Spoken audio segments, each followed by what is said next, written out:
Hey guys, welcome back to the channel. This is a story about what if Neglected Naruto marries Mikoto time travel. Before I start, please support for more amazing content and do consider subscribing to my channel and share this video with your friends. This is written by Legend of Flashfox and link in description and support writer. Let's start the video. Prologue. On the day where it was supposed to be a joyous occasion for a couple who was bringing a new life turned into a disaster. A day that numerous individuals would be leaving it and heading to the next path of their journey. The attack of the legendary being known as the Kyuubi no Kitsune upon the village commonly known as the strongest village around Konoha. Its path of destruction was finally cut down by its leader using an art known as sealing. The massive force of the Kyuubi now contained into young baby identified as Uzumaki Naruto. With the cost of the Yondaime Hokage's life known as Namikaze Minato's the terrible night could finally end. But the end it was time for the people of Konoha to mourn, rebuild, and recover. To look forward and start a better day. Well, for one person it was the start of his hell on earth. Maybe if the attack never happened things could be different for him and the people around. But this is not that story and his life will not be all sunshine and rainbows unless he wills it. Growing up he learns that power controls the world and the one who has the most is in control. He must have absolute power to have absolute control. That control will give him the will to be and do what he wants. Why ask for love and acknowledgement when you can just fucking take it? It's the start of the path that turned him into a quiet and hateful person. 8 years since Kyuubi attack. Along the busy streets of the village of Konoha civilians and ninjas move about their daily lives. The world is currently at peace and they have truly recovered since the devastating attack. Even during the nighttime, the streets were crowded. Some may be wondering why even during the night it was crowded unlike most other villages and it was thanks to the Uzumaki clan. A sister clan to the Senju clan who was one of the two founders of the village, moved to Konoha after their land was invaded and devastated in the last great shinobi war. The clan led by the head Uzumaki Kushina released newly created seals and upgrades to the village following the Kyuubi attack. Diving headfirst and assuming the new position as chief security of Konoha, she made it her life purpose to improving and strengthening the village to prevent that day from ever happening again. But the security being tested numerous times with it resulting in being impervious raised the status of the village. It was being known worldwide as being a haven. Free, comfort, opportunity, and safe. These things drove people and even clans to the village, causing the village to expand to even greater amounts. This left the village spilt on a certain person at times. The ones who don't care and the ones who do. Watching the ground while making sure to avoid everyone a young child by the name Naruto was traveling the dark streets of Konoha. Dressed in a ragged dirty black sweater with his hood on, black pants, and black shinobi shoes, he was on his way to what he considered home while trying his best not be recognized by some of the villagers. His methods were unfortunately unsuccessful as he was easily recognizable due to his size, choice of clothing, and the few strands of hair red sticking out. While most choose to ignore him, a few started to follow him for their own purposes. Growing up in the streets and surviving off the nearby forests and trash taught him lifelong lessons. This and other abilities helped in tuning his senses into helping him learn when danger lurked. One thing he was able to do naturally was when he was in a naturally populated surrounding, he could feel the feelings of people nearby. It was something he could feel as if it's a secondary sense. This was what allowed him to immediately notice that people were following him. Above a nearby rooftop.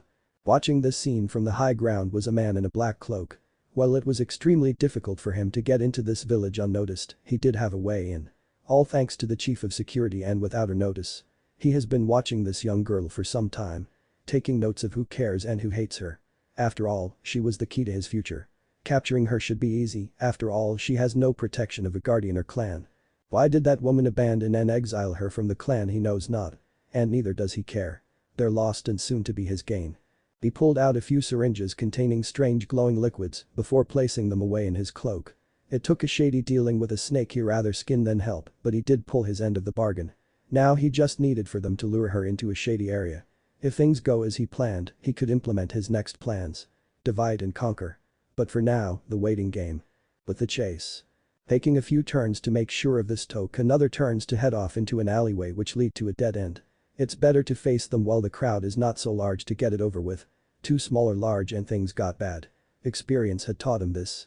Turning around to face the villagers blocking his exit and prepared for the worst. Why? What do you mean demon? Sneered a villager stepping forward with a piece of wood in his hands. Why do you call me a demon? Why do you all beat me up all the time? What have I done to deserve this? Why? Naruto yelled at the end surprising some. This was the first time he exploded at them. The hand reached out within the crowd, gripping a man's shoulder for a second before reattracting back, which gave enough signal for the man to step forward. The man now taking the lead with a strange look on his face and eyes having a faraway look which seemed to be devoid of life. You really want to know? It's because you are that demon that attacked 8 years ago. You are the Kyuubi no Kitsune. Those markings on your face are proof enough. That tattoo you see on your stomach is what seals you in your human form. You are a monster that deserves to die for all the evil you have caused, he finished before his face and eyes gained its original color. He leaned to the side, clutching his head, as if he had a headache before looking around in confusion, as if he didn't know where he was before looking in front of him to see Naruto looking at him in shock, with tears coming down his eyes as the wind pushed against his hood. Don't worry man, we know it took a lot out of you to say that, said another villager, placing his hand on the villager's shoulder and guiding him away from the crowd as he still looked confused, replying what? So that's it That's why you are torturing me? You're lying. It can't be true, he said, shaking his head as his hood came down to revealing his red hair. You are all lying, he said fiercely as he faced them as something amazing happened.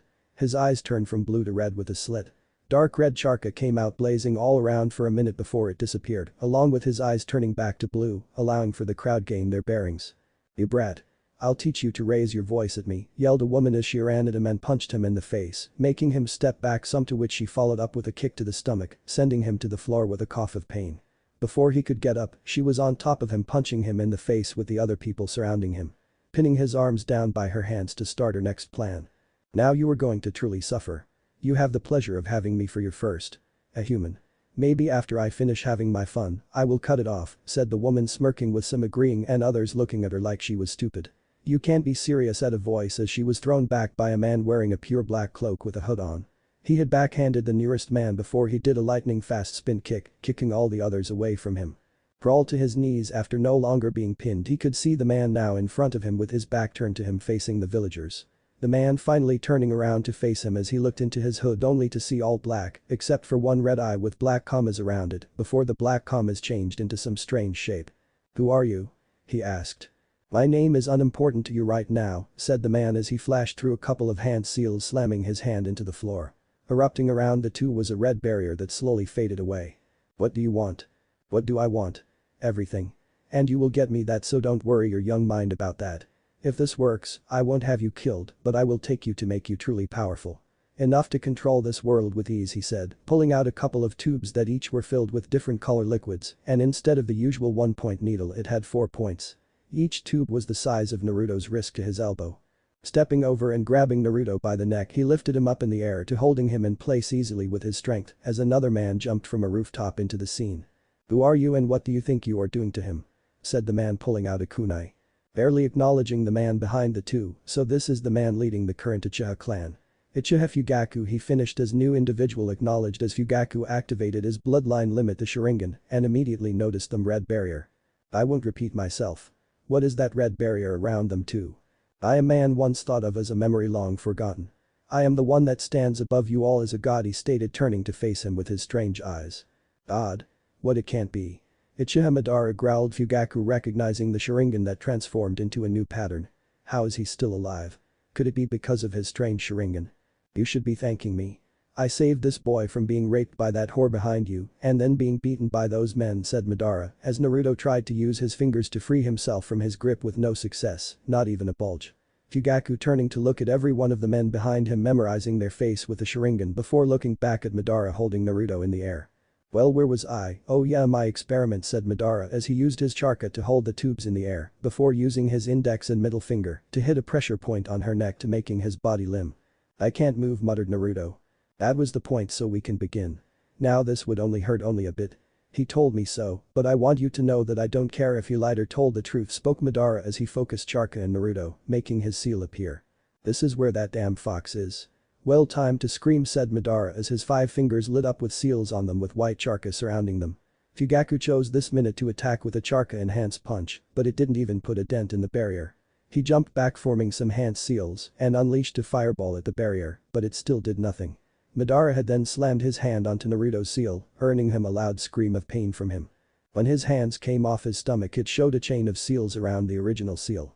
He then pulled his arm back again as it lit up again, this time with black flames and different seals on it, before he rammed it again into him seal, making him scream even more. He removed it to show even more seals around his newly created one.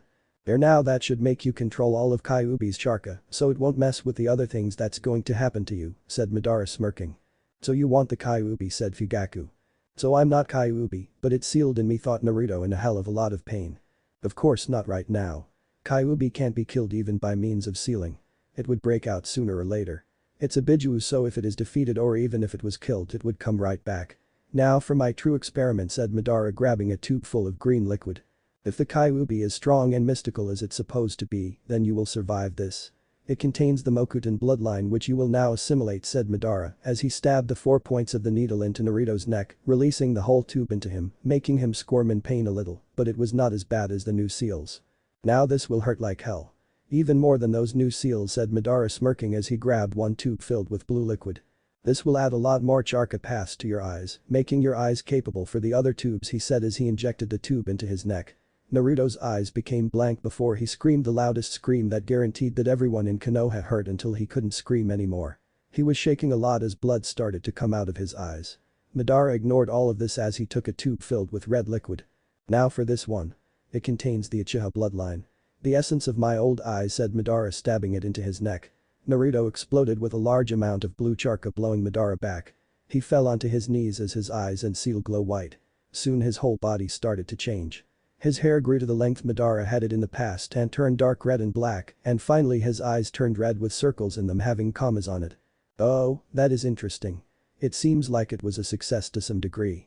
I guess I will find out later if my investment was worth it and then come to collect. I'll take my leave for now, but first, he started before turning his eyes to the villagers and burned them to ashes with red-hot flames. Well, that's all for now, and don't think I don't know of your little plan. It won't work because you are not strong enough, he said, starting at him with his Sharingan eyes for a minute before disappearing into the night as Fugaku looked at him wide-eyed before releasing a deep breath of air. Deciding to pick up the new source of his headache, he took Naruto and had Shunshin away to the Uchiha compound just before the Sandaime Hokage had arrived at the scene. At Uchiha house. Fugaku had arrived in the house to see his family staring at him holding Naruto in shock. We need to talk. There has been a change of plans, he said, placing him in the spare room before he started to call and get together the Uchiha Council to talk about things before he would take this up with the Konoha Council. Uchiha Council chambers. Members of the Uchiha clan were gathered around a large round table in a lightly lit room. Personnel that were of the most important of the Uchiha clan, like Fugaku and his wife Mikoto. Some were the elders, strongest warriors of the clan, most connections and influence, and there was even a descendant of the great Uchiha Madara family. Once seeing everyone was here, Fugaku took over to speak. We have come across a problem, he started, making a few whispers ring out before he continued. Our plan to start a coup is now exposed by a foreign entity, he finished, causing some to panic and muttering. An elder with graying hair scratched his chin and thought spoke out, if someone outside the village knows of our plan, then someone inside the village most likely knows, but have decided not to act upon it yet. The Hokage has been conducting meetings often with you in order to appease you, Fugaku-sama. He most likely knows of our plans and is trying to form peace with us, spoke out a female. Which means more of the higher up knows, including his advisors. And if they know, that must mean they have plans to act if that peace fails. Put us further under their heel. Or wipe us out. Maybe we should settle for peace, spoke out Mikoto, hoping for no violence. An elder slammed his fist down on the table, shouting, we can't. The village blames us for the Kyuubi attack to some degree. We lost our position of power and respect. But what other choice do we have but the coup? We have been pushed to the edge of the village and looked down upon by the village, as if we are some plague, spoke another. We are one of the founding clans of this village, for Kami's sake. Don't let your attachments with Kushina cloud your mind, Mikoto. Look at how she treated her offspring. That's her blood. You're just her friend, yelled a female member, glaring in rage. Wait. Founding, spoke an elder, gaining the group's attention as Fugaku gave the nod for him to continue. We founded this village, why don't we just leave and create another village? I have a few favors the daimyo owes me that I can collect on, he finished as everyone took a moment to think. Do you have the pull to add the adoption of a boy who has recently been identified as having our bloodline? Asked Fugaku with a smirk. We shouldn't ever have any issue of adopting a person of our bloodline into the clan, but the way you are saying this makes me question who, he answered as Fugaku explained the recent events that occurred. The Kyuubi Jinchuriki? Are you mad? Konoha would never allow it. It would upset the balance. Only if the Jinchuriki leaves the country. The daimyo would be fine if we are still in fire country. We can set up a backway deal with him that I'm sure we can convince him to agree, as well as give his land the same protection Konoha does. It would be just 2 ninja villages operating in the massive lands he holds. He would be happy for the extra protection.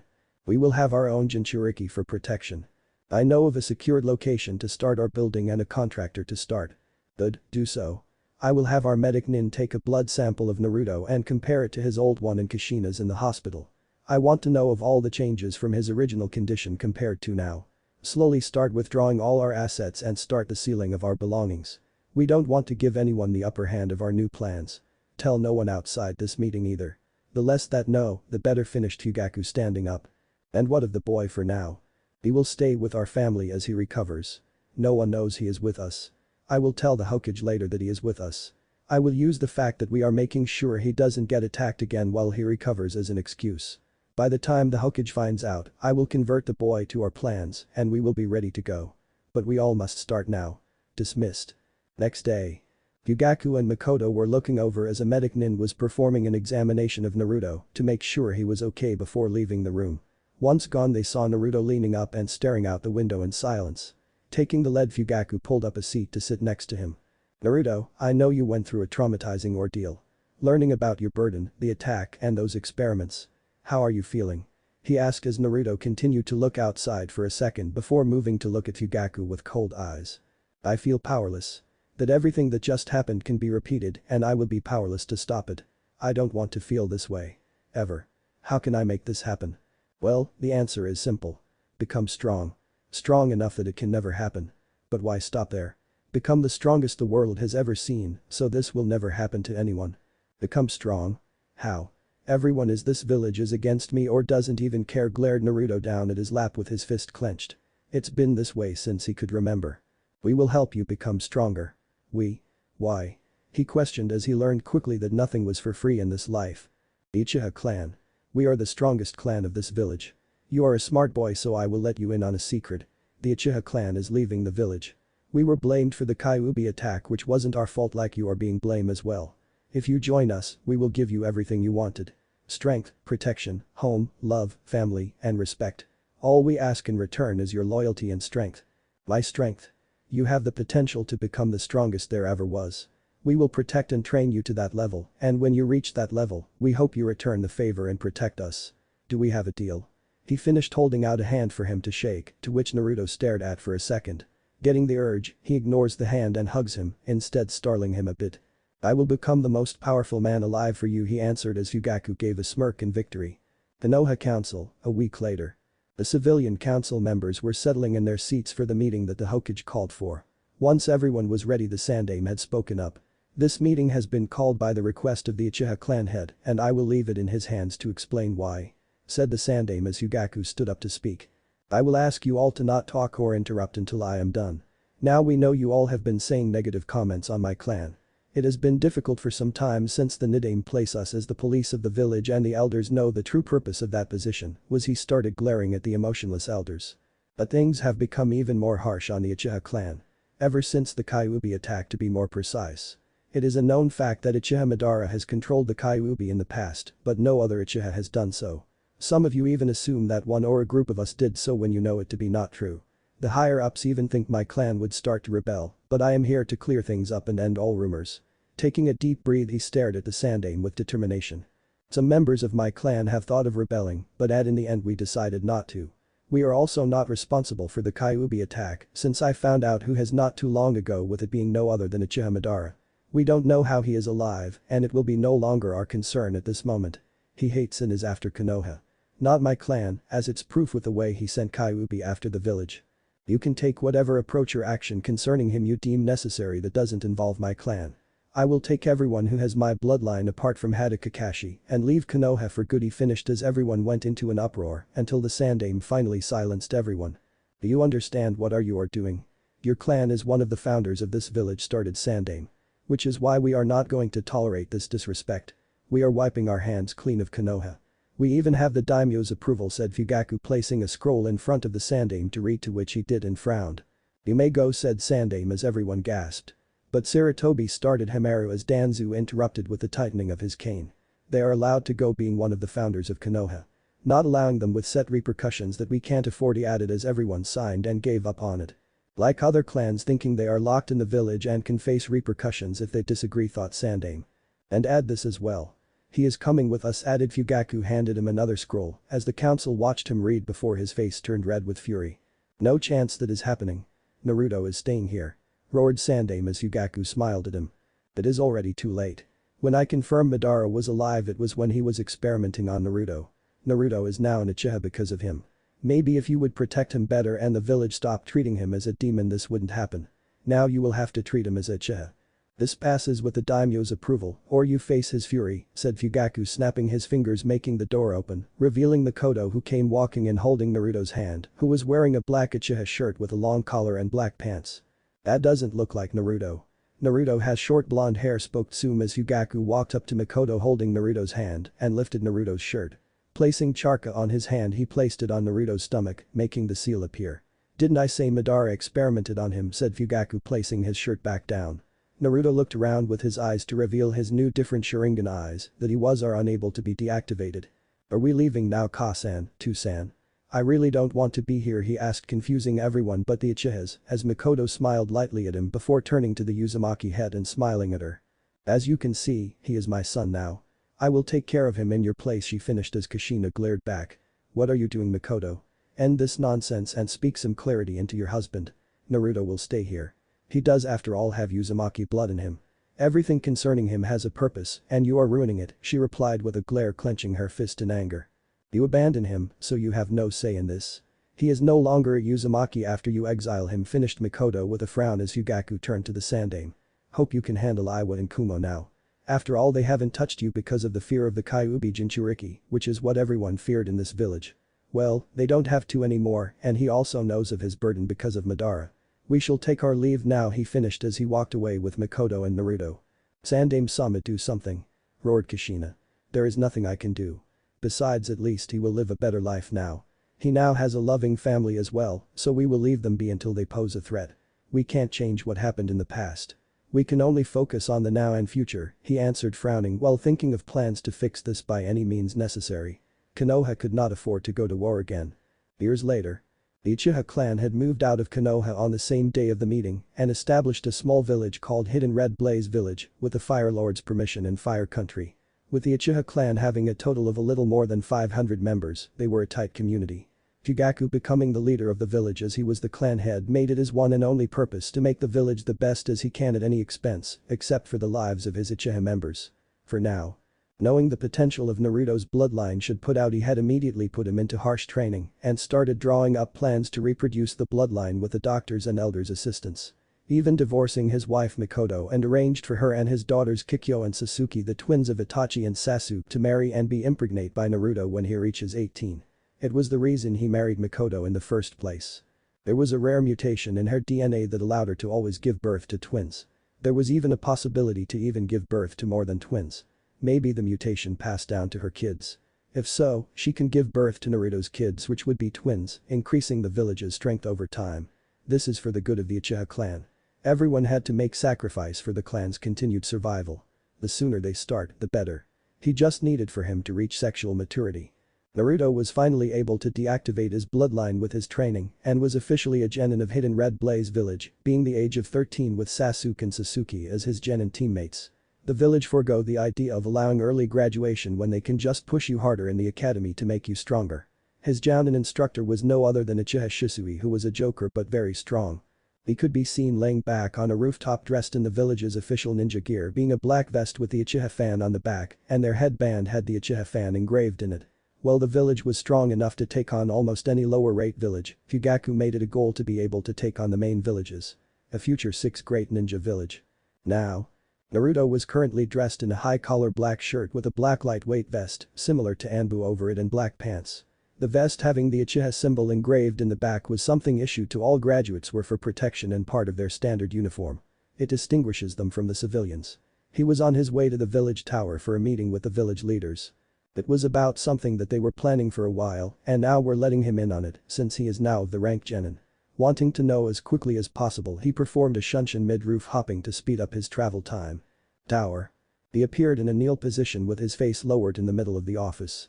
The surrounding decoration and organization were very similar to the Hokage office, except for a few color changes. In front of him were some of the village elders and Fugaku in front of a large table. To the right stood a beautiful woman who had toque over raising him, known as Mikoto. It seems she was confused on this meeting as well based upon her facial expression. "Fugaku-sama, you requested of me," spoke up Naruto, to which Fugaku nodded and ordered him to stand up to show him holding a folder filled with documents. "Naruto, from the day we took you in, we raised you with the intention of making you stronger in order to protect yourself and this clan.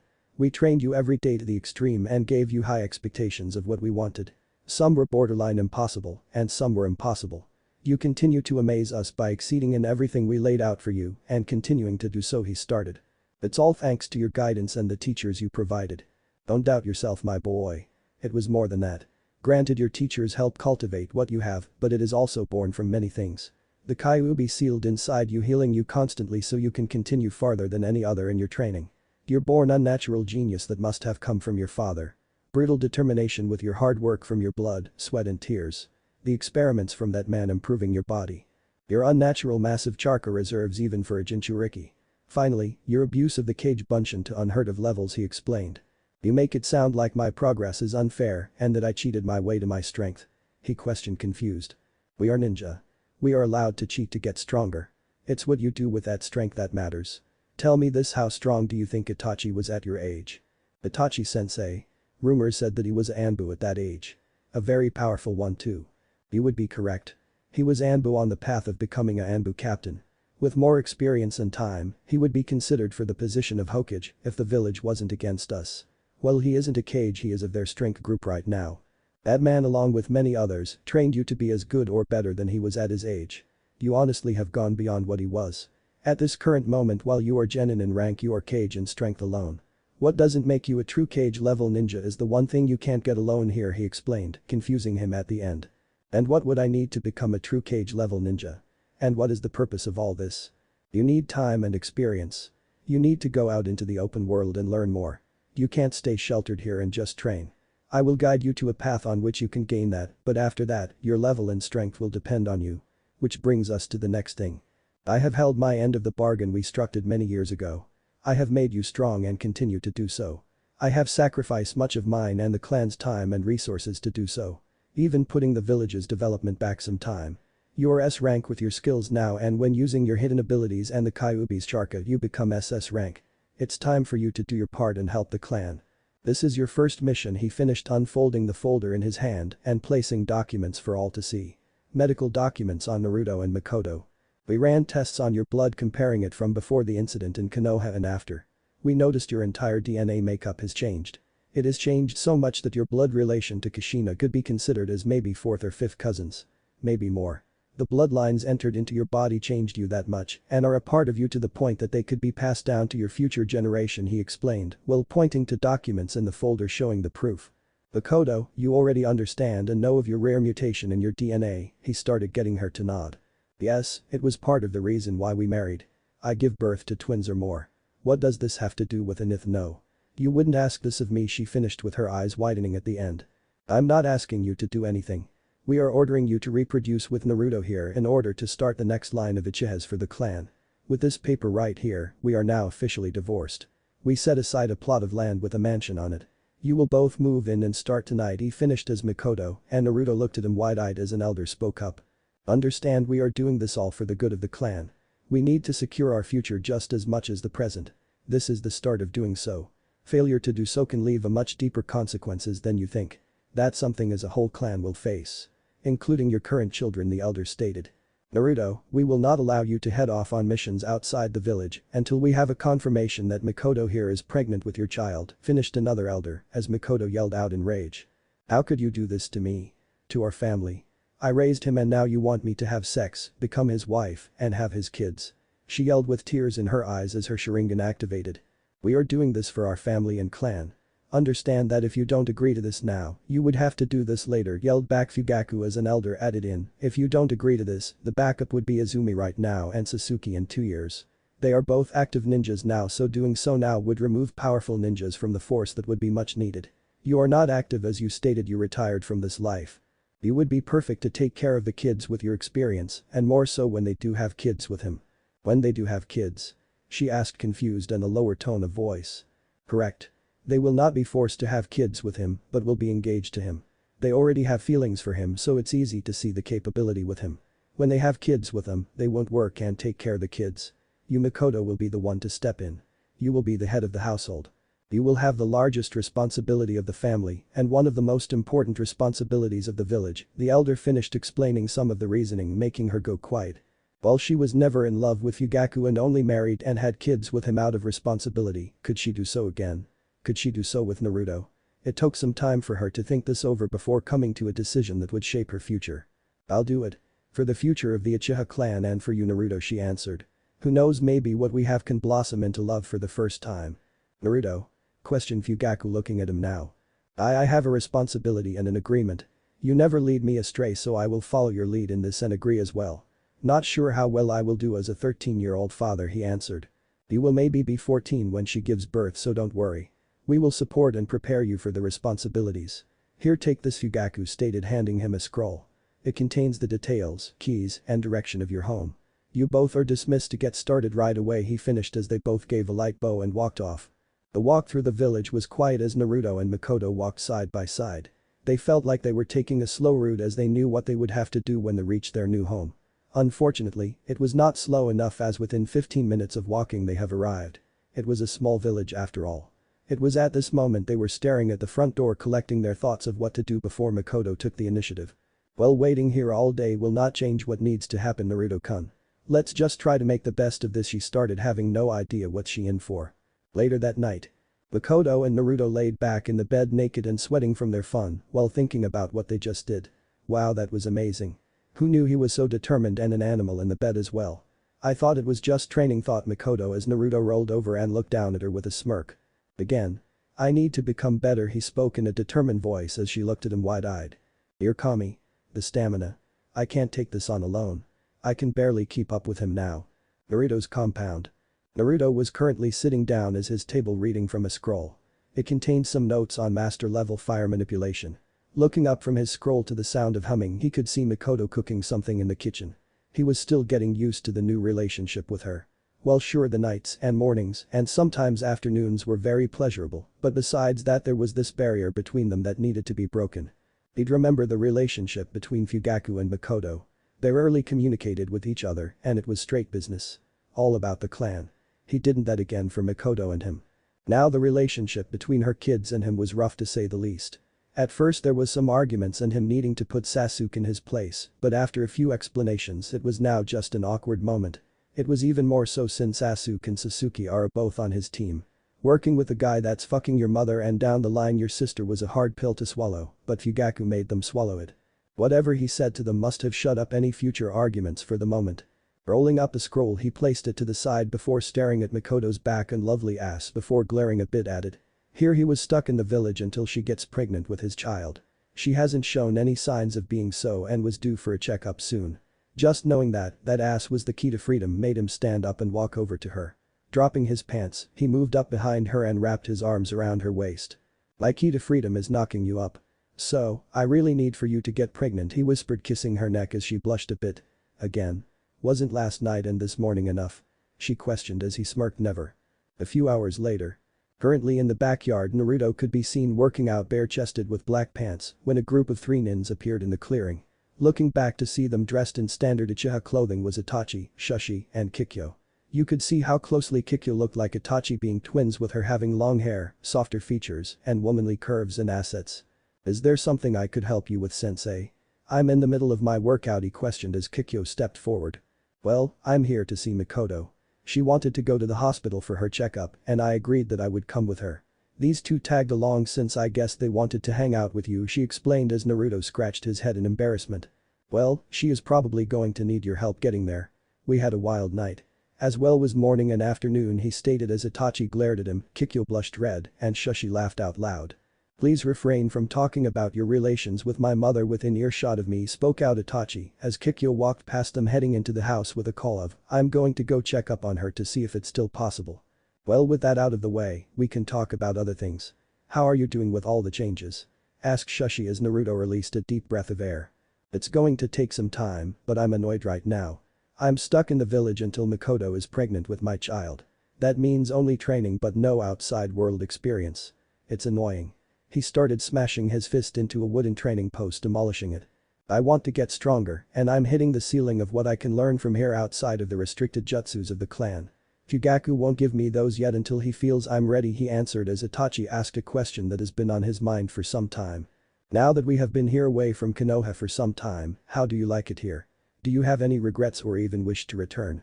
Regrets? Return? Ha. If I stayed in Konoha I would be dead or still living in the streets.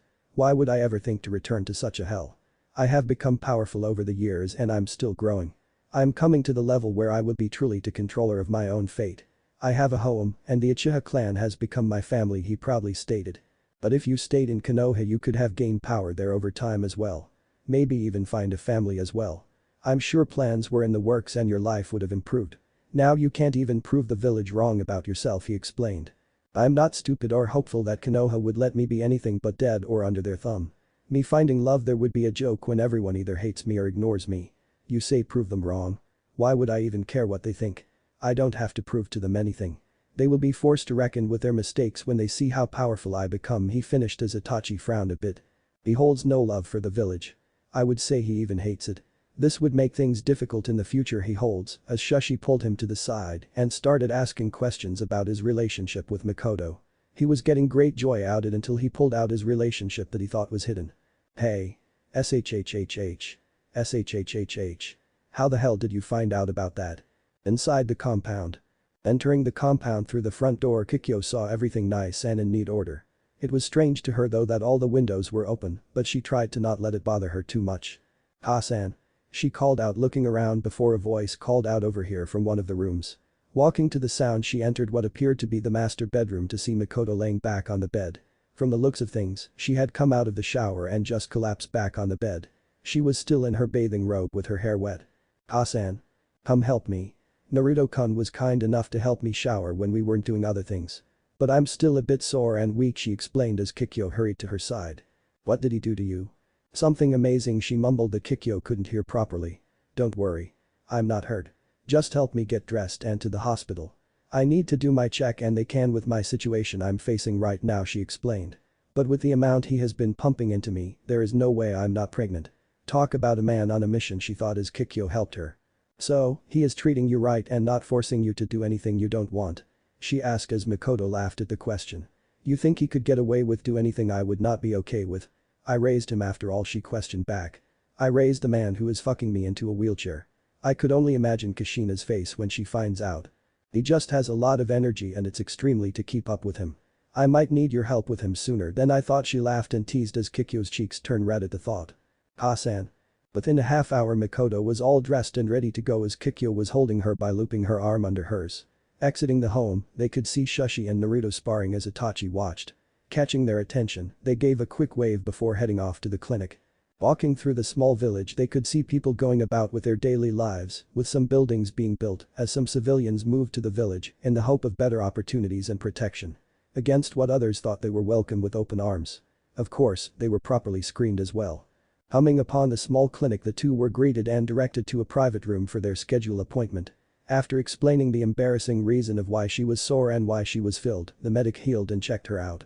"Well, I have good news and bad news for you. What would you like to hear first?" questioned the medic as she answered. "Bad.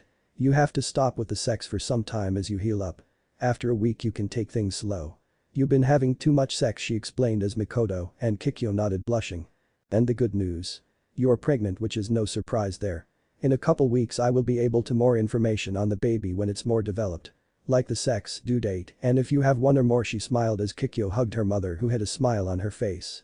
"Congrats, Ka-san. I'm sure Naruto will go crazy when he hears about this." "I'm sure he will be. Want to hurry up home and tell him the news?" To which Kikyo was already grabbing the forms for Mikoto to sign in order to leave. But Naruto? It has already been some time since the two left.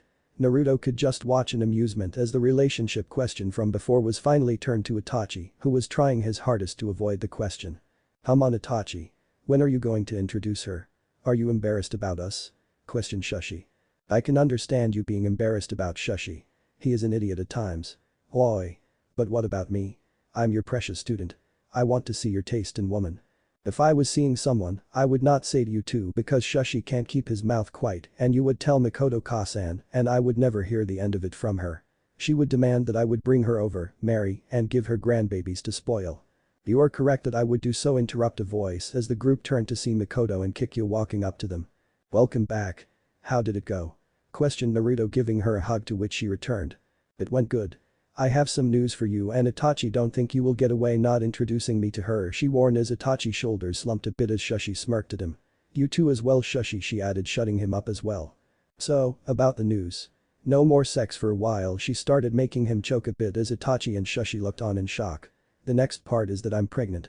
Congratulations, she finished as Naruto looked in shock as well for a minute. Is he broken? Questioned Kikyo, looking at him before with a shout of yes. He grabbed her in his arms and swung her around in a hug before placing her back on the ground. Is that yes for you being a father, or that you are now free to do missions? She questioned as Naruto to a knee in front of her and hugged her. Placing his head on her womb, she heard him mutter mine extremely positively. I guess it's yes to both and so much more, answered Shushi. It seems he inherited the Uchiha love and possessiveness, spoke out Itachi, knowing what that truly means. As Uchiha, when they love something they love it to the point that nothing else could compare. They become the light of their life. But if they lose it, they fall hard and only see darkness. With his potential he must never lose his light or the world is doomed. Tower. With it officially being confirmed that Mikoto is pregnant, Naruto was once again in front of the elders and Fugaku, who were reading the results that did so. They seemed quiet for a moment, once processing the information before asking him to step outside so they could discuss a few things. After a few minutes he was called back in for their decision. Taking the lead, Fugaku looked directly into Naruto. Well, I have to say congratulations are in order. You are going to be a father. Now we had thought about waiting until she gives birth before letting you take missions, he stated as Naruto clenched his fists at that answer. But that would just be a waste of time. She is perfectly safe here with our best medics. You can use this time to get what you are looking for. Here is your first mission, he finished, holding out a scroll for him to take. With a proud smirk at finally getting out, he took the scroll and read its contents as Fugaku continued. There are reports of a bandit camp setting up not too far from here. Most likely to test our strength to see what they could get away with. Maybe to attack the new travelers and traders coming to the village. Whatever the case, the council wants them dead. They are bad news for any village. What about captives? He asked as he knew it was well documented that bandits keep some for their own uses. Whether it's for manual labor, pleasure, or selling. You're to free them. They may take what remains in the camp to use in order to travel back to their original homes. If you run into any issues, use your own judgment. Consider this your test, as you will go alone on this one. Future missions you will take with your team or other members of the village, he ordered as Naruto nodded and pocketed the scroll. Seeing Fugaku give the wave for him to be dismissed, he left the permits in order to go home and prepare. Naruto's mansion. Arriving home, he walked inside to see Mikoto sitting down in the living room with a couple of her female friends as they laughed with each other. Walking over to her, he gave her a kiss on the cheek before whispering into her ear about him taking a mission outside the village. He could see the worry in her eyes, so he placed his hands on her shoulders and assured her it will be alright. It was just simple bandits, but he will be careful. Trusting him, she allowed for him to leave, which let her continuing talking to her friends who were smirking at her. Mikoto, look at you so worried. This relationship is a big improvement over your last one. You were so serious before, stated one of her friends. Yeah. He is also much younger and cuter than Fugaku. I heard he is extremely powerful for his age. The second coming of Madara in his glory days and maybe even future leader of the village. You sure are a lucky woman. Maybe luckier than she likes to admit, as she is with such a youthful person. Having so much energy for some fun as well, added another, making Mikoto blush at that. You bitch. Quit holding out on us. Details, she finished with a shout as the other pestered her for some juicy information. Arms room. Walking into the room, he immediately set out to equip his gear for the mission. He had this room created with the intention of preparing for his missions. It contained all his gears, clothes, weapons, and supplies. He also had the room designed to open upon recognizing either his chakra or Mikoto's. Placing on a long collar black shirt, he placed a black Anbu-style vest over it that had pouched full of supplies. Placing his pouch on his leg, he grabbed a short sword and placed it on his back. With everything stacked up, he walked out to complete his mission. Within minutes after checking out with the gate guards, he was leaping through the trees towards the approximate location of the bandit camp. It shouldn't take more than a few hours at his speed. He could use this time to think of names for the kids like Mikoto, asked Nah. Too much effort right now. Plus, he likes to see her flustered. It excites him for some reason. Konoha Council meeting. Once again, the leaders of the village were sitting down having a meeting. They had decided to take care of the small things first, which usually consisted of the civilian sectors. Minor disputes, trades, and other similar topics. But once they got that over with, they focus on some big issues. The Sandaime turning to Kushina, he asked for her report on the updated security. With the Uchiha clan leaving, there has been some massive openings in our security that we had to fill up. They filled the bulk of the internal security. We also had to change a lot of our protocols and as well as our security procedures. It has been a long process, but we were able to get it done without any breaches, she reported. Looking over to Shikaku, the next question was the status of the other nations. Releasing a deep breath, he scratched the back of his head. For now, no other nations have made any significant moves, but they are all aware that the Kyuubi Jinchuriki and the Uchiha clan have left the village and started their own. They have not done anything due to the fact that their village is in Fire Country.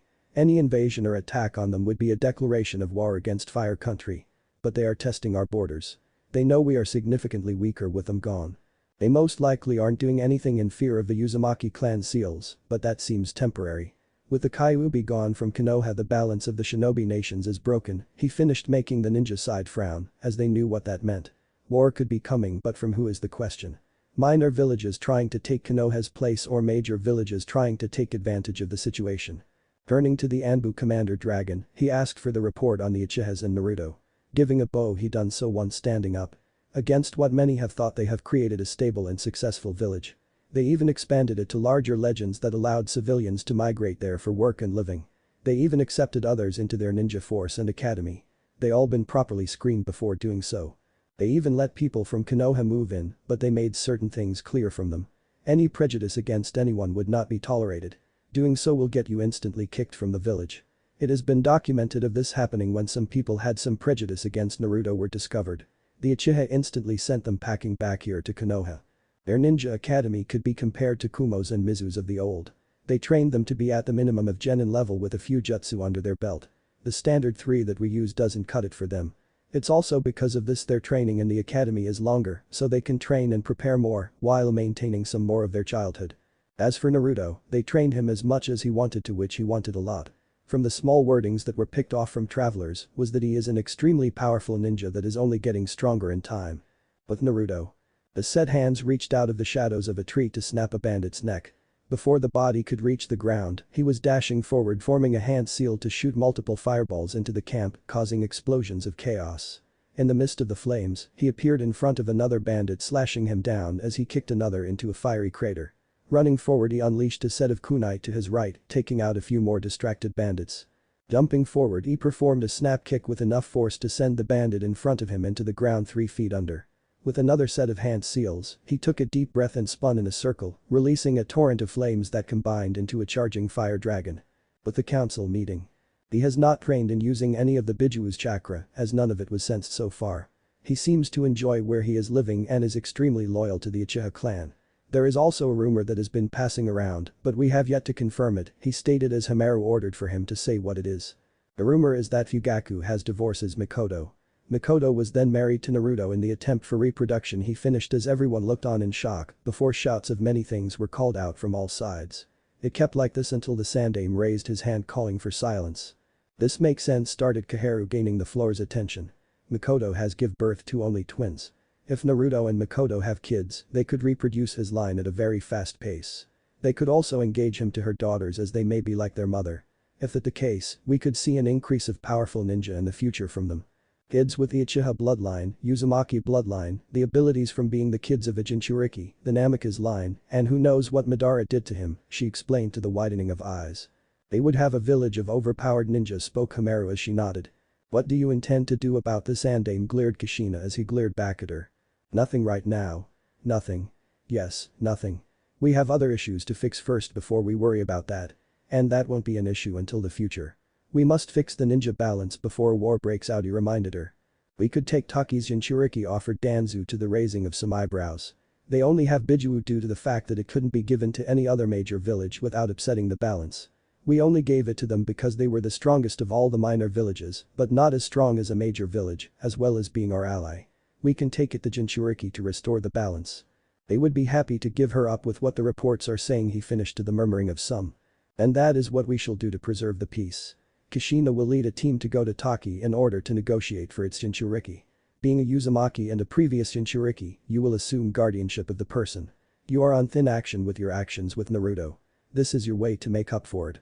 Fail and there will be consequences for you, finished the Sandaime with a warning on the end. He didn't care what Kushina's original plan for Naruto was when it concerned the safety of the village and the peace he fought so hard to establish. After the battle, Naruto had just finished dousing out the flames and was starting to release the captives from the cages in the camp. He made sure they weren't injured during the fight, but he was certain that he killed every bandit. While it slightly bothers him about having his first kills, he remembered what Fugaku taught him. Him leaving scum like this alive lets the chance from them to break free and continue. He would be responsible for everything they do after since he let them live. Doing crimes like murder, rape and other heinous acts was punishable by death, according to the fire daimyo. He was just dishing out the law. Now he had to sort these villagers out to where they wanted to go. Except he ran into an issue with that.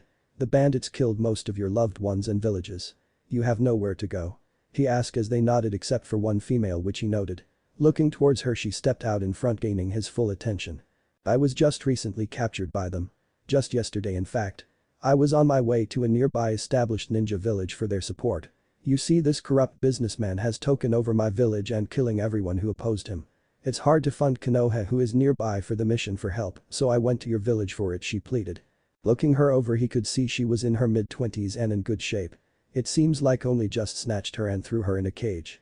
She even had some similar features to Mikoto that he could notice. Where is this village and who are you? He questioned. This was a good opportunity to see more of the world and gain some experience. Maybe even for an alliance with a village with his. It could benefit them. Thank you so much, she started, happy that he was going to help. I live in a fishing village called Nami. My name is Tsunami. After Nami. After sending a messenger crow to the village, Naruto and Tsunami were on the road for her village. She informed him that her father also left to the village Konoha in order to recruit help, but she was sure that they would deny him as he didn't have much funds. She assumed he would maybe deny her as well, since she didn't have much funds either. Well, now none, since the bandit stole it all. He just simply told her that they would work out an agreement for the pay. With the pace they were walking, they would reach the village in a couple of days. She just hoped that her friend was okay with watching Inari for a little longer. The capture threw her time schedule off track. As nighttime approached, it was decided to make camp in order to rest up for the next. With the camp set up with a campfire in the middle, the two sat in silence as Naruto cooked the unsealed food. He considered himself an excellent cook thanks to Mikoto and a few lessons from the villagers. It was why he and Mikoto traded cooking each day. It was something Tsunami was happily enjoying as she ate his cooked food. With her belly now satisfied, she looked over to Naruto, who was sitting by the fire, reading a scroll in peace and calm. It seemed like he had not a worry in sight, but she knew better not to fool his relaxation with vigilance. Ninja are supposed to be aware of surroundings, and she knew he definitely was. The question on her mind was, how was she going to pay for his service? She didn't have much on her, and she'd been thinking on what to do for a while now. Looking over at him and taking in his appearance, she could see that he was young but very handsome. With that in mind, she might have a solution to her problem. Being young, she was sure he wouldn't deny her offer. Walking over to him, she cleared her throat, gaining his attention. I have thought about this for some time, and I have a way to pay for your service, she stated, gaining his attention. Looking up at her, he watched as she scooted over and placed her hand on his lap. Knowing what she meant, he softly grabbed her hand. I have also thought about it as well, and you don't have to do that. We can settle for a trade agreement with your village as well as alliance. That would be able to easily to cover for this mission, he answered, slowly placing her hand back on her lap. So, you don't have to do anything, he finished, giving her soft smile as she looked at him happily. Thank you so much, she smiled softly at him as they both enjoyed the silence and comfort. Next day. The two were on the main road heading towards the village when Naruto paused at the intersection, sensing a group approach their location. He placed his hand out and moved Tsunami behind him as he could sense the chakra levels of the group approaching through the light layer of mist. They only had to wait a minute before the sounds of footsteps were heard to reveal the group meeting up at the intersection of the road. As the two parties now had a clear view of each other, it formed a tense silence as neither made a move. Road from Taki. As it turns out, it was quite simple for Kushina to get a hold of the Jinchuriki known as Fu. A simple trade of funds and stronger alliance deal sealed the transfer. The village was extremely happy to give her away, and it seems like the feeling was mutual with the smile on Fu's face. So here she was with her team consisting of herself, in Yuzuka Hana to help find Fu, Kamizuki Azumo Mitarashi Anko and Yuzuki Yugao in her Jounin uniform for security, and Team 7 consisting of Hada Kakashi, Haruno Sakura, Sai, and Uzumaki Teiya to make Fu feel welcomed. Well, as welcome as they could considering their personalities. She couldn't afford to mess this mission up with Fu. She needed to give the Sandaime some good news after these series of mess-ups concerning Naruto. Naruto, she thought with a frown. How could everything end so wrong when she planned everything so much? That damn man Madara messed up her life and plans twice now. If she ever gets her hands on him, she will torture him and kill him slowly. She had to come up with a new plan that involved getting Naruto back somehow. He is the future of her plans. As they were walking along the path towards Konoha, a messenger falcon flew low to them to drop off a scroll to read. Seeing that it was an official scroll for Konoha and it was safe, Kushina read and then destroyed evidence it, frowning at the message. Alright team. We are making a detour. A team needs our assistance, she spoke up, gaining everyone's attention. Back with Naruto. Naruto looked at the group to see that they were battered. They had cuts and bruises all over and were barely hanging on. There was only one person in the group uninjured, which was an old man. One thing that caught Naruto's eyes were the leaf symbols on their head protector. Konoha muttered Naruto at the same time Tsunami shouted Tusan. Running up to each other they hugged each other tightly. What are you doing out here? The man asked as she rushed to explain everything that happened to her, shocking the man before he turns his attention to Naruto. Well young man, thank you for saving my daughter. You have my eternal gratitude, he thanked as Naruto nodded. It was not a problem. I was also offered the mission to which I accepted to eliminate your village's problem, he stated, making the man look wide-eyed at him. You mean? Yes, Gato is my target. But I assume you got the Konoha team for the same task as well, he questioned as the man shook his head. No. They are here to protect me. Not go after Gato, he explained. I see. Well, it seems our missions shouldn't interfere with each other, stated Naruto looking at the Konoha ninja. Uchiha Naruto spoke, the woman in charge, gaining the team's attention. Wait, Uchiha? As in from the clan who left the village and made their own, stated Agenin as the woman nodded. You recognize me, interesting. I didn't know I was famous since I haven't gone out the village much. But I do recognize you from the bingo book, Kurenai the Genjutsu mistress. Looking at the features of your team, you have a Inuzuka, Hyuga, and Abiram. You all don't look so good, he stated. This is my team, Hinata, Kiba, and Shino. You are correct about their clans. We ran into the demon of the mists Abusa and forced him to retreat, she stated.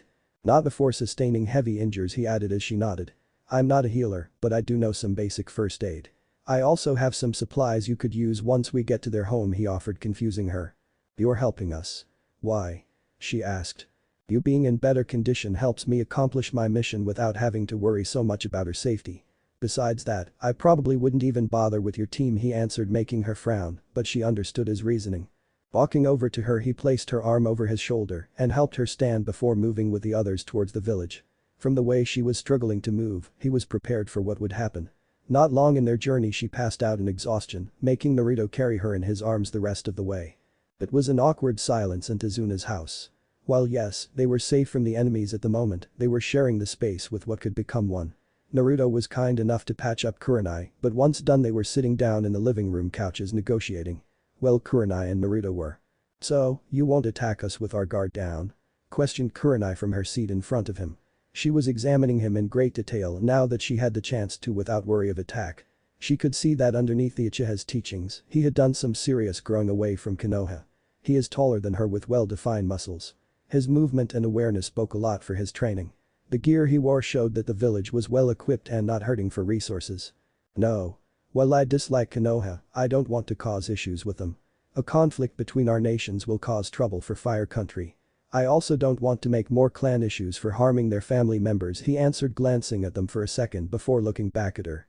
And what's to stop you from killing us and hiding the bodies? Or kidnapping us for your own uses? We all have worth to you and others. Nothing. Nothing. Correct. I could do all those things, but I'm not. I have my own goals and dreams. Doing anything like that would bring me neither satisfaction nor closer to them.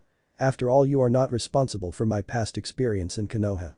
I have a really good memory and I remember all my offenders there. Okay, so what is your plan? Gather intel, plan, and then execute. I suggest you prepare for your second confrontation with those missing nins, he warned. And if we were in trouble, would you help us? No. We have no agreements between our villages and I don't know any of you. My mission is with Tsunami only, he finished, leaning back and reading a scroll. By now she had a clear picture of the situation and looked at her team to look over them. He will neither help or hurt them. Which was good and bad for them. She honestly feels that she and her team can't take on Zabuza and his accomplice. She needed a way to turn the tables in her team's favor. Either by taking out his accomplice, injuring Zabuza further, training her team more, or convincing Naruto to help them by any means necessary. But first, something she can easily do now. Since Zabuza is injured, we have some time until he is at 100%. So, let's get some training done. I have to face Abusa alone while you three will face his accomplice, she explained. But sensei. You needed our help to defeat him the first time. Will you be able to beat him by yourself?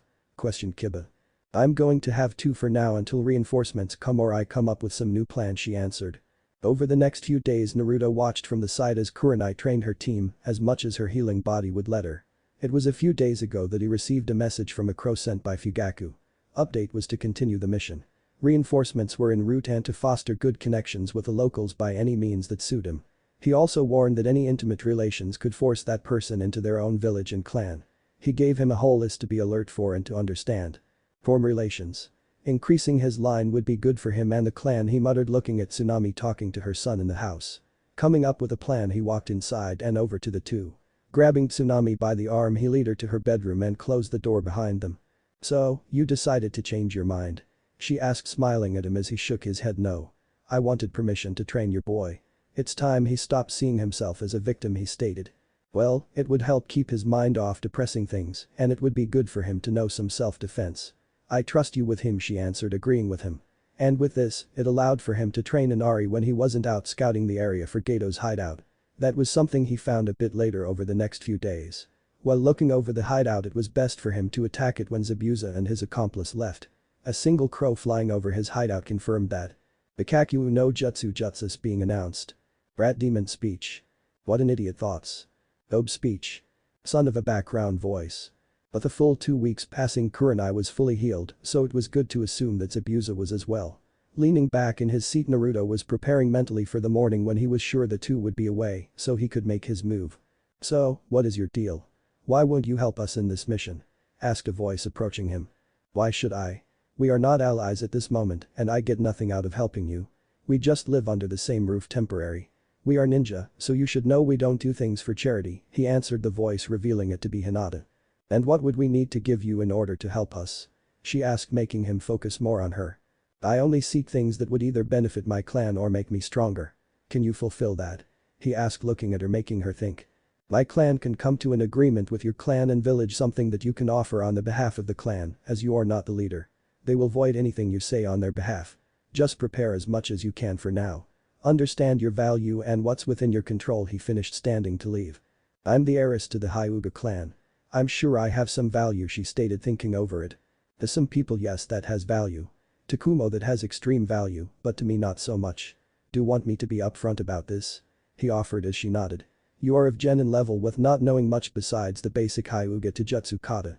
A taijutsu not meant for me as I do not have the Byakugan and it doesn't match my fighting style. If I was ruled by sex I would say that, as you are an attractive female, but unfortunately for you I am not.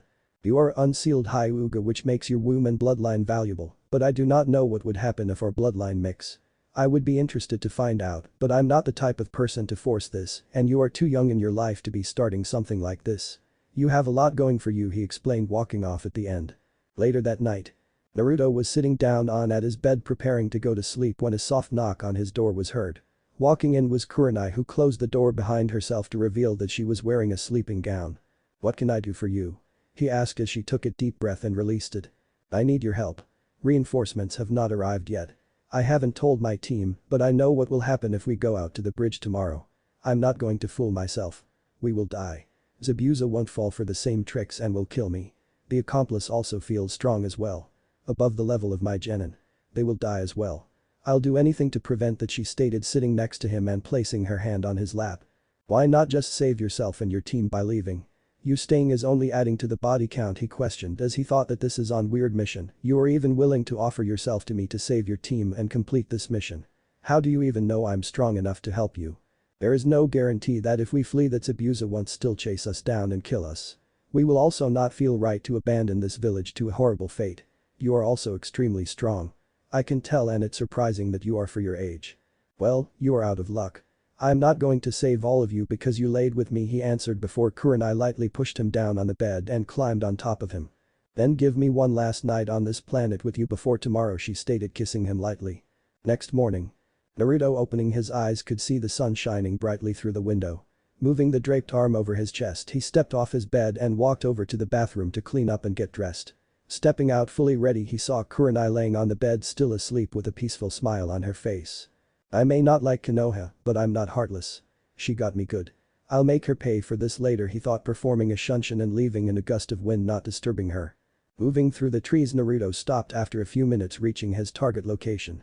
The entrance to Gato's base. Time to wake everyone up, he thought, flashing through few hand seals and blowing out a large fireball at the base, killing the front entrance guards as well. But the fireball crashing into the base causing panic all around from within, Zabuza and his accomplice jumped out in front, sensing the attack in time. Zabuza took in the look of Naruto first, immediately recognizing the headband of his village. What is your business here? Why did you attack? I have a mission request for the head of Gato.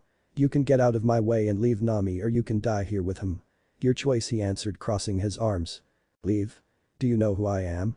I know exactly who you are. So go or die, he interrupted, to which he was growled back at with a massive sword being drawn. Let's see if you can back up that threat, you no-name brat, he glared, charging at him with a swing of his sword.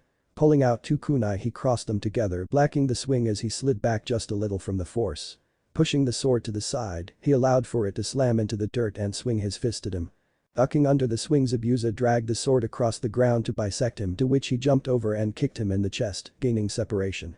Naruto followed up the kick with flashing through hand seals to breathe a stream of fire at the man, forcing a further retreat. Keeping up the flames, it traveled across the land as Zabuza jumped back to avoid it, before performing another jump and over as it smacked into an ice wall. Ice, thought Naruto, narrowing his eyes at the wall before looking to the side to see the accomplice with a hand seal up. It must be the Hyutin bloodline. I've only read about it and never thought I would see it, he thought, as in the background thugs and mercs came running out the base, followed by Gato. Who the hell is responsible for this? Yelled an enraged Gato, looking around before focusing on the battle in front. You. Zabuza, dispose of this fool. It's what I pay you for. He yelled as Zabuza never let his eyes focus anywhere away from Naruto. Gato. You made my job easier by coming out here. Now if any of you try to escape this area, I'll kill you as well, smirked Naruto, juggling a kunai as his eyes turned red with his Sharingan. One person, not believing it, tried to sneak into the woods, only for Naruto to flash his hand out.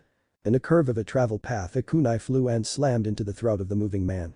Clutching his throat, he fell to his knees, coughing on his blood before falling to the ground to give one last cough and passing on. He curved that kunai. Very impressive. He is not some no-name brat after all. Where has he been hiding this whole time? Thought Zabuza. Gato, don't move from your position or he will kill you, he warned while forming hand seals. He watched on as the mist he created started cloaking the area. He looked on as his own eyes widened at the smirk that Naruto was giving as they both disappeared into the mist. What is going on, muttered Zabuza, confused as he moved through the mist. I can't sense or hear where he is. Does he know the silent killing technique as well? He thought. It was quiet for a few seconds before occasionally you could hear clashes of metal. This continued for a minute before his accomplice joined in increasing the clashes. The remaining people looked around, barely able to see a thing. A person would take a step only for a shuriken to pierce his head, dropping him dead. People nearby would see this and panic, causing some to run only for a kunai with an exploding tag to land in their chest. With them falling back to their death, it caused a chain reaction of explosion, killing others. Zabuza came sliding out to the side, using his sword to stab into the ground, slowing him to a stop. On him you could see a few bleeding cuts and bruises. Next was his accomplice, who came launching back into a roll, stopping at his feet. Standing up, he noticed bruises and cuts visible all over as well. Even the mask was gone, revealing bruise and a bleeding lip. Haku, you better not be holding back, he warned as Naruto appeared in front of them with very few cuts. He doesn't know the silent killing technique, but his sensing abilities are incredible. We can't cloak properly in the mist, he said, forming a seal to dismiss the mist. Naruto, now having a name and clear picture of the person behind the mask, could say she looked very beautiful. Even with the wounds he gave her. He watched as she performed a few hand seals before stopping on one. Crystal ice mirrors, she spoke as ice mirrors appeared in front and all around. In retaliation, he made his own seals and fired a fireball at the one in front. The fireball flew through the air, smacking into the mirrors and only slightly melting them. Interesting, he thought, seeing the mirrors still holding strong as Haku moved into them, displaying her reflection across all of them. Using the mirrors as a boost, she zipped across the field in order to attack him. Blocking her attack with his forearm, he smirked at her shocked expression. You've gotten a lot faster. But not faster than my eyes can see, he said, grabbing her arm and tossing her away as he jumped away from a water dragon, smashing into his last location. Landing and leaping forward while forming a hand seal with one hand, his right arm started glowing extremely bright hot red. In a flash, he was in front of Zabuza, who put his sword up to block. Haku, reacting just in the nick of time, formed an ice mirror between them as well. Akuma. Called out Naruto, smashing his fist forward. His fist smacked into the ice shield, first easily destroying it before continuing and smashing into his sword. His fist melted through the sword first before it snapped in two. But the fist approaching closer to Zabuza's chest, his eyes widened in shock as he felt Haku appeared behind him in an attempt to pull him away when the fist stopped. The two looked at the glowing hot fist in its top location before looking at Naruto, who had his other hand in a snapping motion. He just looked at them as they all could feel the extreme heat radiating from fist. Ignite smirked, snapping his fingers, causing everyone's vision to go wide as a massive explosion went off. Son of a background voice. Two bodies came flying back from the explosion, landing in two separate steaming craters. Gaining their vision back, Gato and his men looked back at the results of the explosion to see Naruto walking out with his right hand steaming as he shook it. And then there was only all of you. He smiled evilly at their terrified expressions. Kill him. He must be weak now. Gato roared out in fright as the men charged out in fear and survival. Pulling out a kunai, Naruto looked at the charging group with the simple thought that this won't take long. A minute later he was holding Gato by the throat as littered all around him were dead bodies of his men. His Sharingan was activated as he savagely went through his mind without care in order to attain all the information from him. Once he had everything he needed, he snapped his neck and threw his body to the side. With a hand seal, a few clones were formed that ran into Gato's hideout in order to gather everything he learned that was inside. With the clones working on the base, he walked over to the side to the badly injured Zabuza and Haku. He could see that they were in no position to move, even more so fight back. This was the end for them. Well, Zabuza. You two are in quite the trouble. I'm trying to think what I should do with you as there is a bounty on your head. Not so much for Haku, but I'm sure I can think of something. Just get it over with. I failed and you won, he coughed out at the end as a group landed behind Naruto. Looking at the group and their headbands, he could see this was definitely the end. 8 additional members of Naruto's village were here. Naruto-sama spoke, one member stepping up to them. The others? He questioned back. At the village waiting for you. Good. Capture and give basic aid to these two. They are our prisoners, but treat them fairly. They have use. Don't forget his sword, he ordered as the man nodded and signaled to 2 others to help them. They put Charka sealing cuffs on them before healing the more grievous wounds. Once enough was done, they put the 2 on unsealed stretchers for transportation as Naruto's clone reappeared in front of the original to give him a scroll and dismissing itself. With everyone ready, the group burned down all remaining evidence, which included the base and the bodies, and left a scene. Meeting up at the village, they saw a platoon of 30 ninjas waiting with a jounin in charge, asking Naruto for a debrief. Explaining the situation to the man, he was told in return that Fugaku gave them orders to secure and fix the village. Make a new deal with the village leader as well. They would work together, but he would be taking a secondary role to help teach him policy and leadership. Hour later. Talking to Tazuna, it was discovered that the last leader of the village was killed by Gato, so they had no one in charge. Due to Tazuna's effort for building the bridge, he was elected to be the new leader to negotiate with Naruto. With that out of the way, the two talked and came together with a deal that made both parties happy. Currently, Naruto was now laying back at the house porch in order to relax and recover from his last battle. All around, Uchihas were in the village helping with repairs and giving out supplies in order to bring the village back on its feet. So, you went out, defeated Zabuza and his accomplice, killed Gato, and fixing the village, spoke Kurenai sitting down next to him. Correct. You also have an agreement with Nami. They basically are a part of your village, with you offering them protection, trade, training, and finances. You even have a post here that will garrison troops. Yes. And you did all of this because I slept with you? No. I may have goals and follow orders, but I'm not heartless. I'm not sending you to your deaths for doing the right thing and helping the villagers. It's unnecessary. Plus, Zabuza was in my way.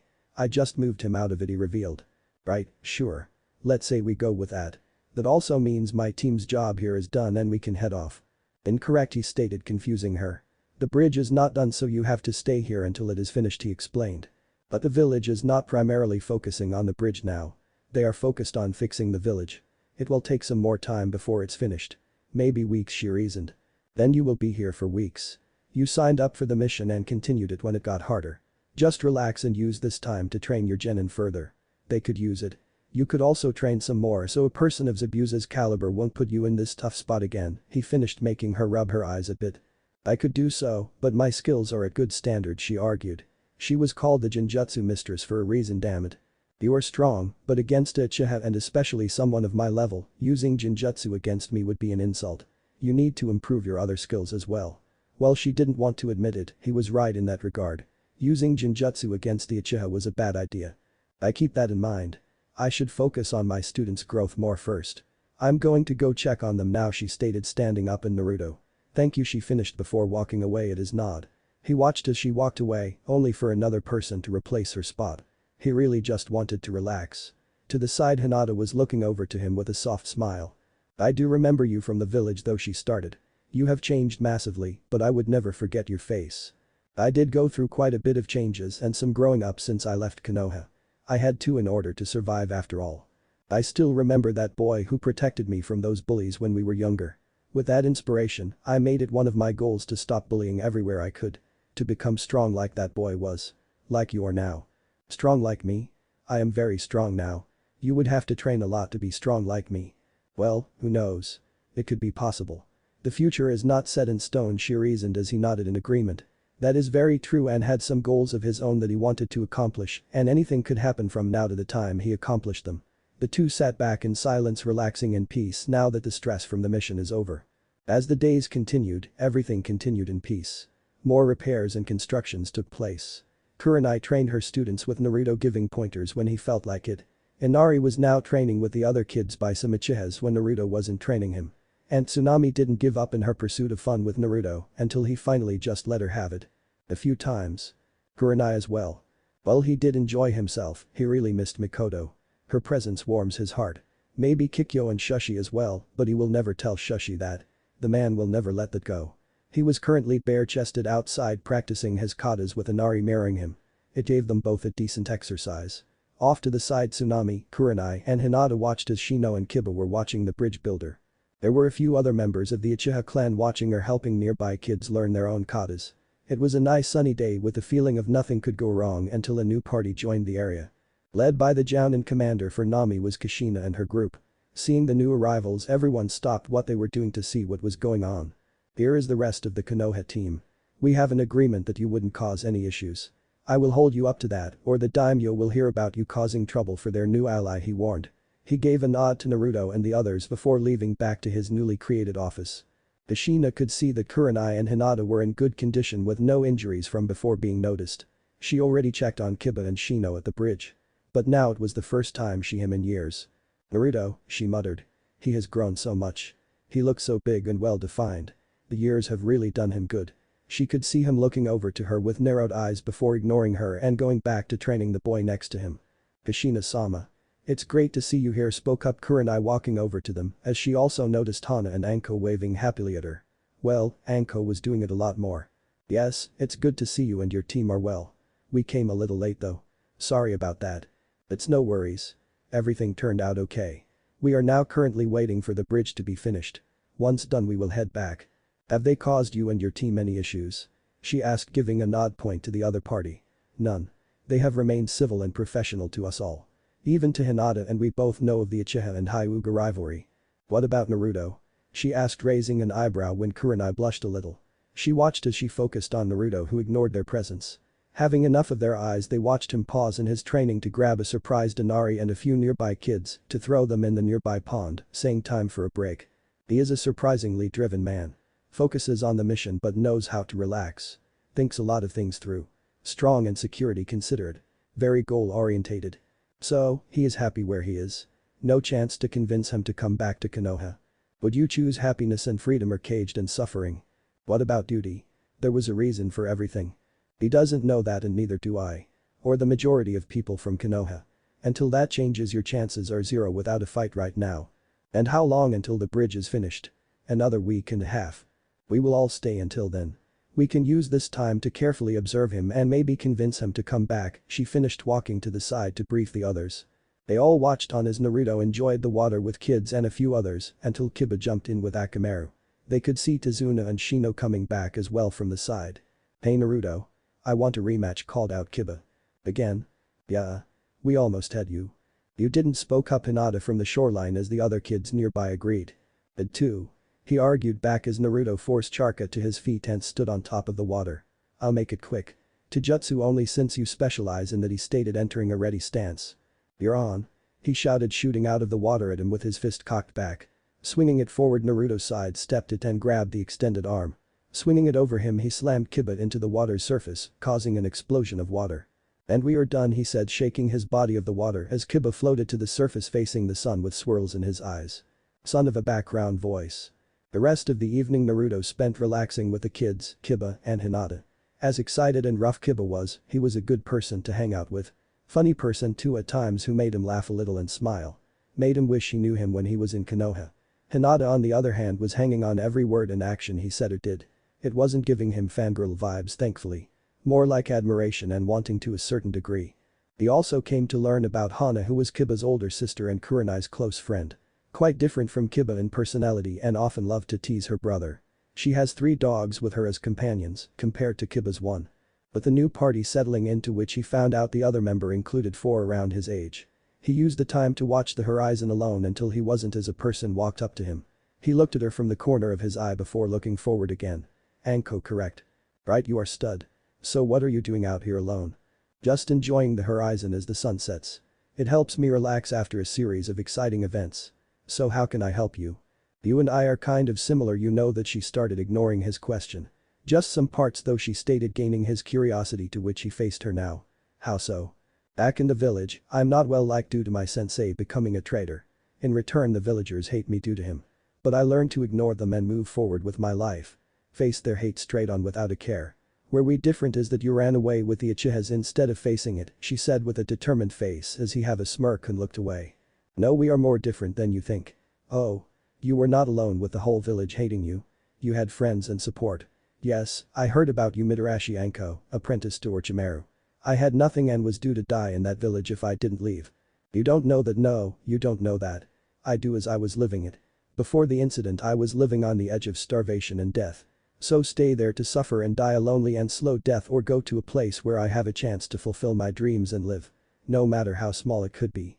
And tell me something, are you still happy in your situation, facing all that hate? Constantly. You say you ignore them and move forward with your life. Do you have to still face this hate every day when if you left you wouldn't have to? Is your career where you want it to be? He asked as she frowned as she know it wasn't where she wanted it to be. They still hate her and keep her from reaching the rank jounin. They even call her snake whore even though she was never with anyone or intimate with the other since Orochimaru abandoned her. Yeah, so let's leave that discussion of me leaving alone he stated seeing her sad expression. No point in discussing such a sad topic he finished as Tsunami walked over to them to signal them to come inside for dinner. Enjoy your evening he spoke leaving with Tsunami inside close together as they started talking. Watching their closeness and their interactions such as him opening the door and her lightly touching his arm made her narrow her eyes at them. They are fucking she spoke. They are not the only ones stated a voice she recognized as Kushina's. She was walking up to her with Kakashi, Genma, Yugao, Hana, and a blushing Kurenai. Apparently Kurenai here spent a few nights with him. Hana could smell the pheromones and scent on each other. Having a blush Kurenai defended herself saying it just kind of happened. I was sure that I was going to die and it turns out it was for the best. He took care of the Gato and Zabuza problem in return she smiled lightly. My Kurenai. This is a shocker smirked Anko as her embarrassed look. Think there is a chance you can convince him to come back to Konoha with you? Asked Kushina as she shook her head no. Well we did enjoy each other's company, he is not abandoning his home. Anko? I am in agreement here. He is too loyal to leave them. He thinks going back to Konoha is a massive loss.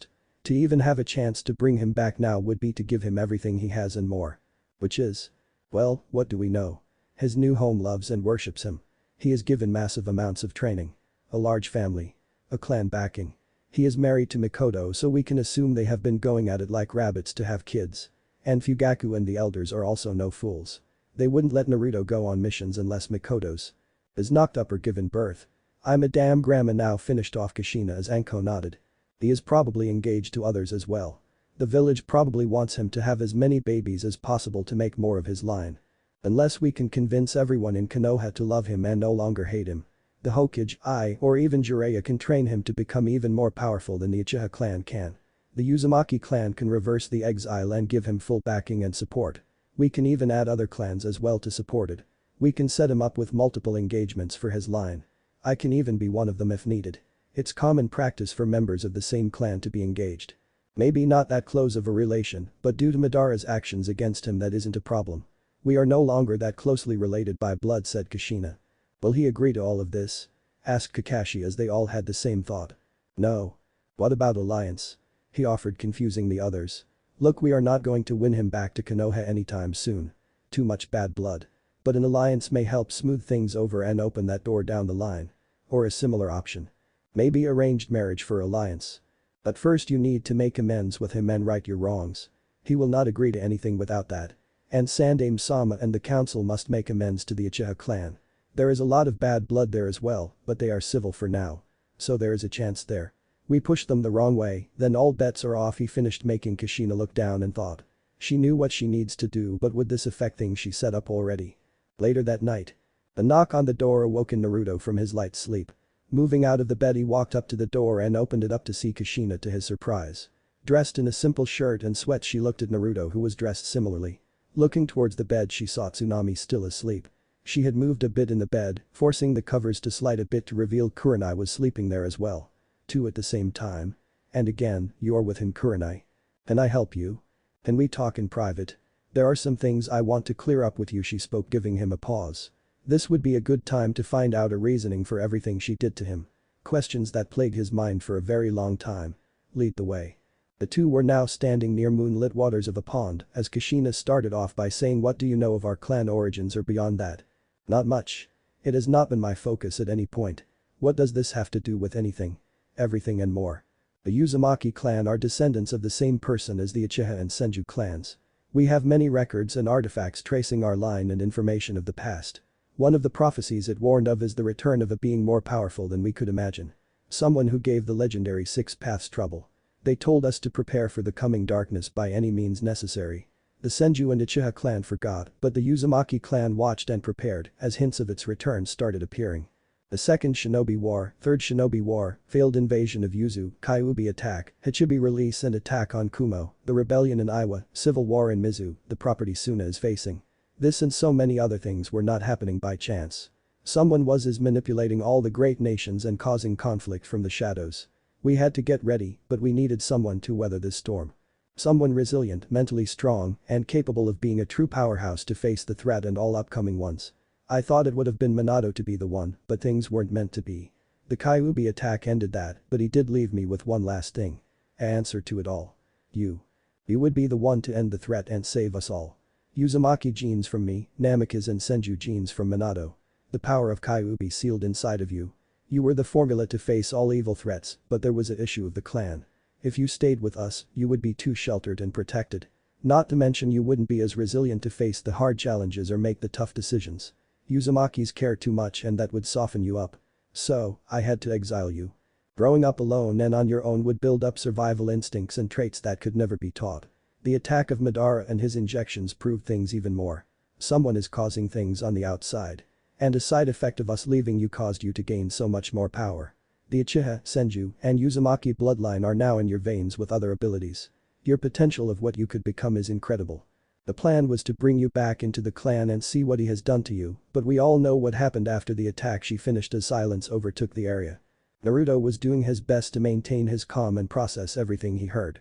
He balanced out everything over from the good to the bad. The reasoning and the consequences before replying. This information is. Wow. To know everything was done to me because of an unknown threat. A prophecy you heard. To put all this suffering and pressure on me. To add even more pressure by alerting me to this threat. I hate that you put me through all of this, but I know that if you didn't, I wouldn't be where I am and not as powerful. Just because I know about this doesn't mean I forgive. Understand that I still hate you and the Uzumaki clan. Just not as much, he replied. So, you will come back? No. But I'm not going back because of a prophecy you told me. I'm not letting that control my life or actions. Who is to even say it's me or it happens during my lifetime? Who will train you on your Uzumaki abilities? That is something I'll worry about on a later date. Not now, he stated, ending that discussion. So, you and Mikoto, how, she stated as he nodded. I can't believe my son is fucking my childhood friend, she muttered as Naruto felt a bit weird by her saying her son, it was uncomfortable. So, you are into older woman. Her age has never been an issue to me. Me and you are also not on such good terms, to he discussing that, he stated, walking away to finish his sleep and think about the information on a later date. And how do I fix this? I don't know, figure it out. You planned so much already, use that same energy to think of a way, he finished walking back to the house. What if Neglected Naruto marries Mikoto? Time travel, and thanks for watching my video till the end. If you enjoy this content, then do consider subscribing to my channel and leave a like if you guys need the next part, comment down, and thanks for watching the video and see you guys in the next video.